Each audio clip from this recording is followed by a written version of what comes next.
Hi everyone.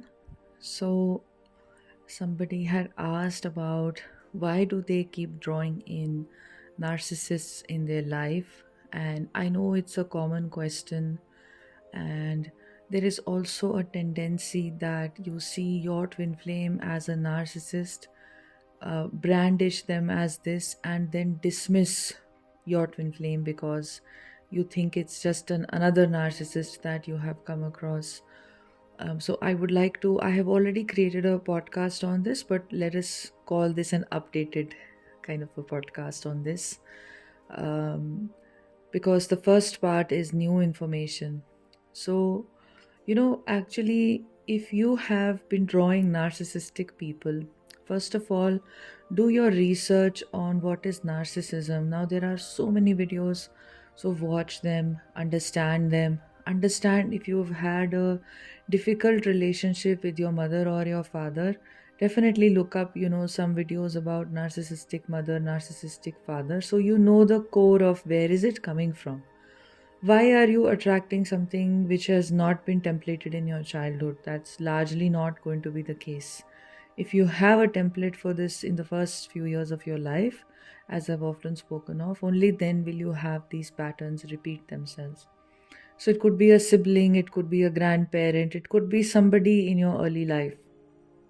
Now, you had this dynamic with them, and if you identify as an empath where you feel that they regularly cross your boundaries, you feel that they don't respect you, you had to earn their affection. If it was a parent for you, a mother or a father, then you had to earn their affection by doing good in school. You didn't feel like you were seen by them, you were loved, you were accepted as you were. There was no attention paid to you. You had to vie for the attention. You maybe had a very independent response to life where you were fending for yourself, so to speak. You had a household where you were sent to school, you had food, but you may have had a lot of emotional neglect. So emotional neglect is also, it leads to a lot of behavioral changes in a child. See, everything comes from your childhood. If your childhood is, if you're raised consciously, a lot of the past karmas of past lives will not take root in the current life also. But what happens is that because parents have been, this way, they have also suffered, from their parents and their lives, and your grandparents have suffered, from their parents and their lives. It's like a whole succession of, unconsciousness that keeps on being passed on, and you also suffer it in your childhood.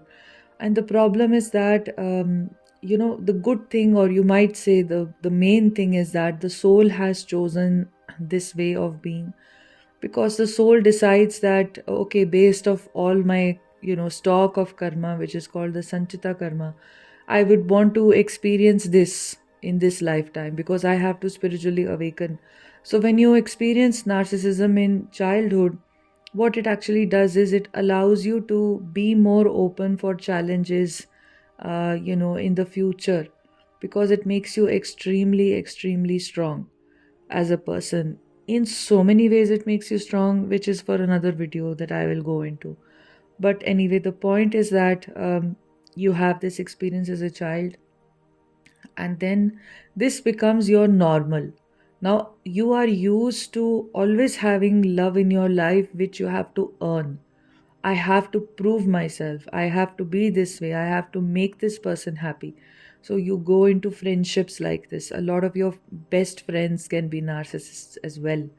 If you are a female, then your female best friends can be covert narcissists as well. It's very common.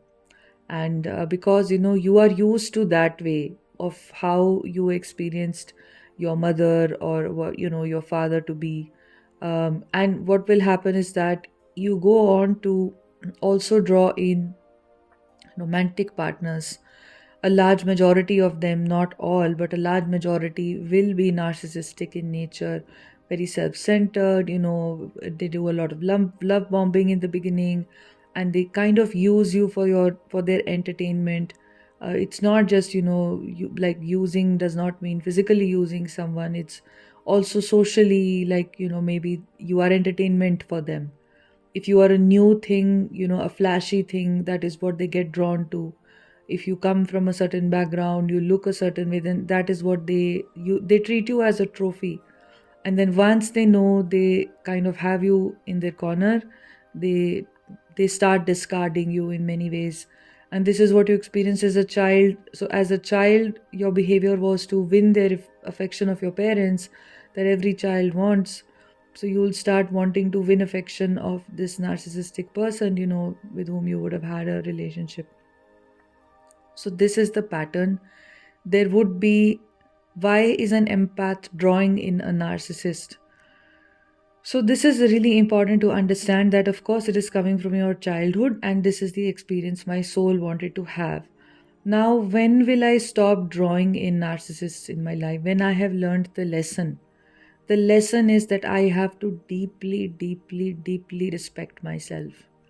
So much so that I don't care what someone else is thinking of me, is saying about me, and I have to become completely independent of the narcissist in financial ways, in physical ways, in social ways, in emotional ways. So if you are living in a household where you have a narcissist present in your household, find a way to exit that household, because live alone or live somewhere else, become that financially independent, and if you can't, then you just have to kind of pray, or I don't know, manifest this situation in your life.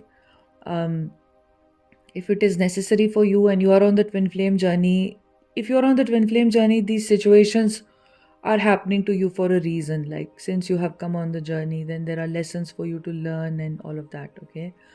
But the important thing is that, um, when you can process this hurt, etc., you can process this better when you are living away from the narcissist, because then you have a different experience. With a narcissist, your nervous system is on a hyperdrive. So quite literally, you're always scared of upsetting the narcissist in your household, because a narcissist can be very entitled and have a very certain way of being. If it's a female narcissist, then they can be very controlling, but in a subtle way. So it may not be very loud and boisterous as it happens in males, which almost looks like a grandiosity type kind of a display. But in a female, it is more covert, more hidden. So you have to separate yourself from this. Only then you can heal. If you are in this situation, all your energy is, your nervous system is engaged in protecting yourself, and there is no energy left for you, for your union or for your healing work, okay? It's just not there at all for you to feel safe. So first of all, you separate yourself from the narcissist. If it's a relationship, you don't live with them, please go no contact. Now, a second thing is that understanding, where am I not respecting myself? What is the damage that has been done to me? If one of the parents has been a narcissist, then there is going to be a lot of damage done to your sense of self, that you will not feel worthy. If it's a mother, you know, your own idea about yourself would be very warped. And you will not know it consciously. You will think, I have a very good sense of self. But if you will delve into the subconscious belief systems you have about yourself, they're going to be that of lack of self worth. So you have to release those, you have to work through those. If you're going through the twin flame journey, naturally, this will come up for you through your twin flame, also might trigger this. But it's largely important to process this consciously, to know that, okay, this is happening to me. I did believe in this. So, you don't go into blaming your twin flame or anything like that. You understand this is you might say, the garbage that, your subconscious is filled up with because of the numerous childhood experiences where you felt unworthy. So it's time to just clean that garbage, right? So there are various ways to get into that, I will not go into right now for this podcast, but perhaps in future videos. So this is key. Now, a third thing that you remember, the first is that you learn to distance yourself from the narcissist. Second is you learn to love and respect yourself completely. And A third thing is that you create a new understanding about yourself. Now, this understanding can either be, if you're very spiritual, then it need not have any identity to it. That I am just a being and I am just going through my, physical life as a spiritual being, and I have these various experiences. And if you're very meditative and you're very connected to the divine, you have that sense of centeredness in the divine, right? For an empath, it is even more important to be centered within themselves, because somewhere the narcissist has a great, self concept, a very strong personality, and all of that, and an empath lacks it. An empath may have various qualities as a person, maybe a complete overachiever in life, financially, career wise, etc. But, could just not have that very profound sense of self concept. This idea that I am worthy, that I am enough in myself, that I know my boundaries, I know how to say no, my world will not crumble if people leave me, I know how to handle my life. That is an empath's lesson to learn through interacting with a narcissist who perhaps needs to learn empathy and kindness but is impervious to those lessons largely, which is again not our business. It's not our business to teach the narcissist any empathy.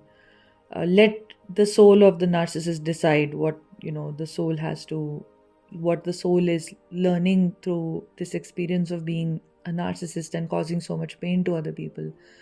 It's not really your business to kind of think about karma or all of that. Just let it go. You learn your lesson, right?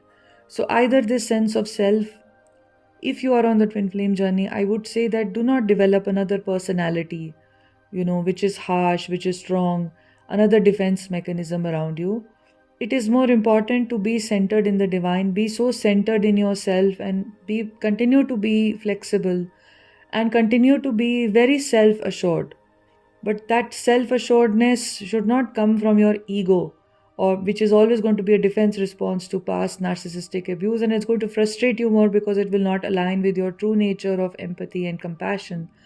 Uh, you know, so it is better to just center yourself, anchor yourself in the divine. And faith can be that, that self concept that I just am anchored in the divine, I'm a spiritual being, I'm a conscious being, through meditations and through your own practices, understanding that this is who I am, this gives me protection, and this is what carries me forward. All right. So, this is essential. Now, when it comes to your twin flame journey, so this is clear so far, no contact with the narcissist, learning your lessons, understanding how the damage has been done to you, to your psyche, to what you feel about yourself, undoing that damage, and coming to your twin flame journey. Now, because of course you've had this wounding inside you in your subconscious, your twin flame will trigger you and may behave in this exact way, which may seem to be very narcissistic to you. But for your twin flame, we must know my twin flame is me. There is a shared consciousness. There is no other human being that I am seeing when I'm seeing my twin flame. I'm just seeing my own consciousness reflected back to me. So, if in the twin flame connection you feel there are traits of narcissism, it's very likely, it's possible. Those actually come from a closed off heart space, because your divine masculine can be very afraid of experiencing emotions, because they live their lives logically. That is also a defense mechanism for them. They live their life with, a plus b is equal to c, like there is no room for any other emotion, or it is just that room for emotion is just for maybe their close family or very few things, but largely they feel safe in living through the logic. And this is, their part of the awakening, to balance into more emotion, the way it might be your part of the awakening to balance into more logic, right? As you divine feminines like tend to be extremely emotional beings, without realizing it, especially if you're an empath who's gone through narcissistic abuse. Emotions are, always ruling your life in so many ways. You're extremely emotions, very likely your sacral chakra and your heart chakra, both of them could be blocked. Even your heart chakra, because there would be fear of receiving love, because you've never received love, just because, you've had to earn love, you've had to work your way for love, you had to, seek approval, seek acceptance from outside, like from other quarters. So this is your lesson to learn. So your twin flame, because they mirror you and they mirror your wounding back to you, and they trigger you, so they may appear to be cold and distant and indifferent. And you have to come to a place where you forgive this and you accept this. If 100% this is your twin flame, it doesn't mean that now you continue to, like if your twin flame, if you're in communication with your twin and you feel this sense that my twin doesn't respect my boundaries, or that's largely not going to happen. It's going to be you not respecting your boundaries, which your twin might be doing. Or if you feel that my twin is only interested in, some people have this, in hooking up and in nothing more, not a relationship, but I feel really bad after this, then you have to stop that. You have to say no to that.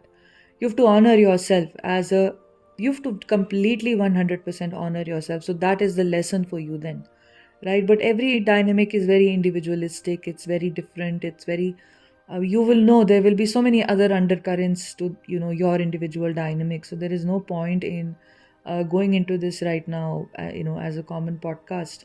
But essentially just understand that if 100% this is your twin flame, then they don't mean to hurt you or affect you badly or anything. They are mirroring to you the wounds that need to be purged out of your system. And you have to learn to love yourself, respect yourself. Self love is, always your lesson through narcissists, as well as any selfish behavior shown by your twin flame is also just telling you that please respect yourself. Don't lay out the red carpet for your twin flame, in this way where you think that I need this to happen because only then they will stay in my life. Because you behave in this way because you are afraid of losing them, and you are afraid of losing them because there is attachment to your twin flame. Attachment obviously is coming from fear, and attachment is always about a sense of insecurity, a sense of not feeling enough in yourself. And your lesson is to detach from everybody, because there is nothing in the physical world that really supports you or nourishes you. Your support and nourishment comes from the divine. It comes from you being a spiritual being. So there is no point in deluding yourself that I need these physical structures or physical people around me to feel supported. This is also a challenge of an empath. You don't need that, right? Like as I've spoken of it, that center yourself in the divine. So this is your natural process. Actually, we don't even have to analyze this as to how it will happen, but this will happen. You will come into this. It may take some time, it may take a few years for so many, because these wounds are very deep. These wounds of not feeling worthy go really really deep, and they kind of block the chakras, and you have a way of acting from this space. But if you've met your twin flame, then the journey takes you through a fast paced ascension, an ascension which is relatively quite fast compared to other spiritual awakenings, which take a really long time. Here you are purging a lot at a fast pace. So yeah, I mean, I hope that this helped you. It made you understand what you need to do, and what the empath's challenge is, how to be with your twin flame. If your twin flame is showing narcissistic traits, there is always a reflection back to how you have traits of overgiving that you have to stop. You have to love yourself, respect yourself, and you will see this will change in your dynamic. You have to learn detachment. You have to fully start releasing all those ideas of being unworthy, etc., that come from your childhood.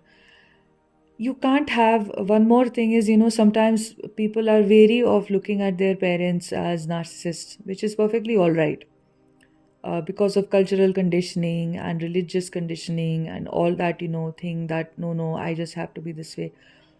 It's not about blaming your parents. This is important to know. It's not that I'm saying my mother is bad, my father is bad. No, it's about just understanding, with deep forgiveness. Like I said, it's intergenerationally being passed on. So deep awareness, deep forgiveness, a big hearted understanding of it. You have to know where they are coming from, what behaviors have they shown to you as a child, and because of that, as a result of that, what are the wounds you're carrying. That's the main thing. So when you do your research on all of this, narcissism and narcissistic parents and all that stuff. If this is relevant for you, it may not be. If it is, then you do this with a sense of objectivity. It's not to blame them or to fight with them or to argue with them or to hate them, because the soul has chosen this pathway. You are receptive to what I share here, then you can definitely connect with me. My the details of the kinds of sessions that I offer are in the link in the description. You can see the details, and you can email me to book a session at a mutually convenient day and time. You can also subscribe to my Patreon page where I post regularly. There are two tiers on Patreon. If you go to the page, you'll be able to see what the two tiers are, what are the types of contents that I have shared. If they interest you, then you can definitely subscribe to Patreon. Sending you love. Take care. Bye.